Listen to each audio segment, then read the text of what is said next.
Back-to-school savings are officially in session at Tanger Outlets. Shop the latest school styles with an extra 25% off during Tanger Style, our biggest sale of the season, now through August 25th. Plan your trip at Tanger.com.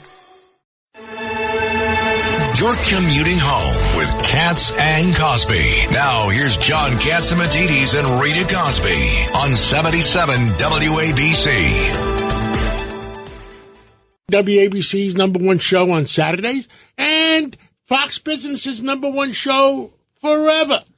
Well, Larry Kudlow, what the heck is going on? Well, not much, really. Let's see. Kamala Harris, the queen of big government socialism, gave her DNC speech last night, and then Robert Kennedy Jr. stepped all over it today by endorsing Donald Trump. And, oh, by the way, Jay Powell said the Fed's going to cut interest rates. And, oh, by the way, the Dow is up 400 plus and about 41,000. Did Jay Powell follow my suggestion? It should be at least a half a point. So there's not really much news. Just a few things. Just a few things. Well, which way are we going? I mean, I guess I saw Fox before, and there was a headline that gasoline prices plunge. Yeah. Well, oil prices have been coming down. They would have plunged even more if they opened up the Suez Canal and the Red Sea. Yeah, they'd come even more if we started producing more fossil fuels and ended the war against fossils and did some pipelines and opened up Alaska and built some LNG terminals and exported them. We could really bring oil back to $40 a barrel and probably gasoline down to about $1.50 or $1.75. I think that would conquer inflation. It would stimulate the economy. So we need a good tax cutter and deregulator in the White House. I don't know whether you covered the Robert Kennedy stuff today, but it's very big news. It's very big. It's even bigger than people think. And the one we did cover is we have Congressman Waltz on right after you. And Rita, what does he say? Yeah, and Larry, it's interesting because we're going to be asking him when he joins us in about 5 minutes. He believes that there were more than one person involved in the shooting, that there may have been some foreign interference. There's a lot more to the story because we know that these 5 Secret Service guys have been put on leave, but he believes with some of this foreign encrypted apps that there's a lot of unanswered questions. It's going to be interesting. I know there are a lot of unanswered questions. I know Mike Waltz very well. He's a terribly smart guy. Yep. You know, I really but talked to Mike and others in the last many weeks. I believe all of the Secret Service detail who are responsible at the Butler Field in Pennsylvania, all of them should have been put on administrative leave and should be spending their time under investigation and answering tough questions. I don't think any of them should be in the field right now until these matters are solved. Now, I can't speak to the conspiracy theory or so forth, but I know Mike Waltz agrees with me that they all should have been suspended, and it's a shame. And, of course, you're going to have major, heads will roll, major leadership changes for the Secret Service and the FBI, I might add. That's something that Robert Kennedy talked about today in his endorsement of Trump. So that's also a big story. And look, I don't want to let it go. The Dow's over 41,000. Okay, that's a very big number. The S&P is, I don't know if it hit a record or close to a record, but if you own the indexes, you'd be doing very well. All right, so I want Americans. Larry, if I was president of the United States and we were 90 days or 74 days away from the election, it'd go up even higher.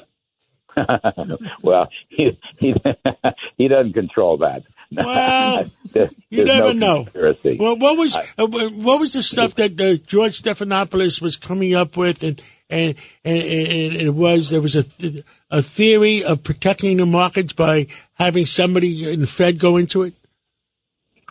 Well, I don't look. I think the Fed will follow market rates lower at this point. You had this big downward revision of 800,000 jobs, wiping out all the manufacturing jobs, and the inflation rate has eased. So I think it's appropriate for the Fed to drop their target rate by 1/4 point. I don't think that's such a big deal, but I think it's appropriate. There's a lot of things that Jay Powell talked about today, but one of them was the role of government spending in the inflation run-up that we had 3 years ago. And I will just say that under the current administration, heavy-duty government spending and borrowing would continue if Kamala is elected.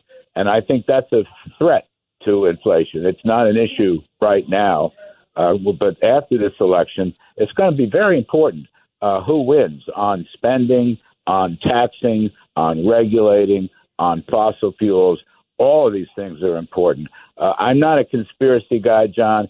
I don't think Jay Powell is acting politically one way or the other.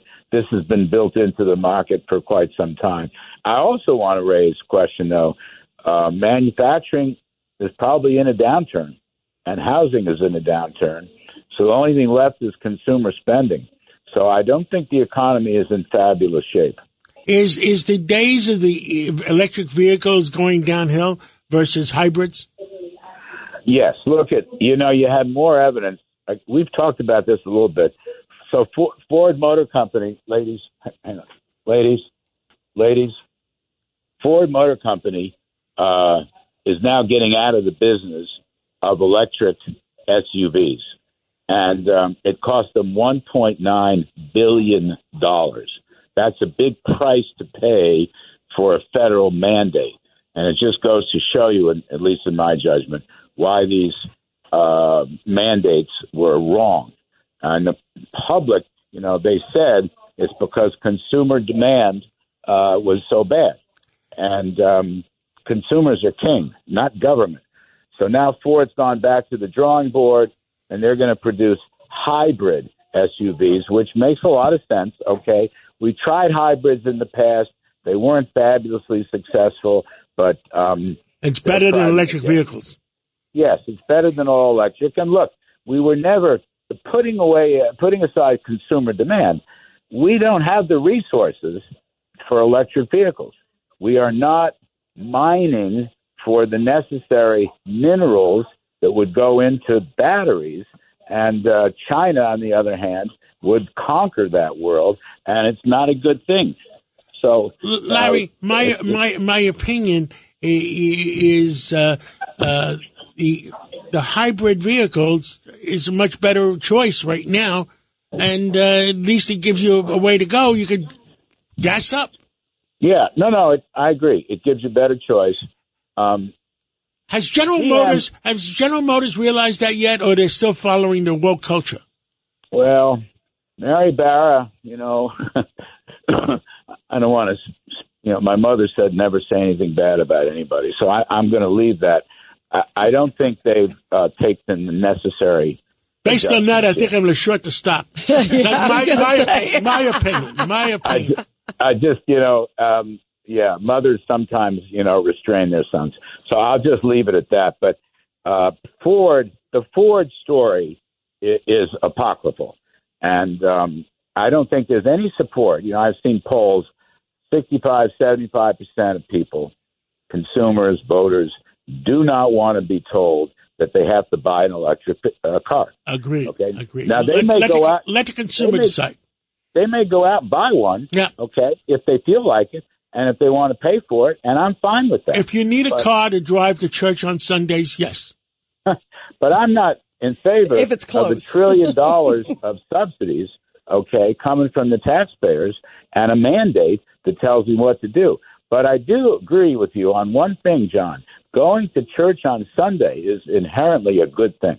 Thank you. Larry Kudlow will be listening to you Saturday morning between 10 and 1 in 177 countries and 50 states. We're up to 177 now, and 50 states. And I'll be there listening. Thank you so forget, much. But don't forget the Milky Way. We're the really Milky making Way, it in the Milky Way.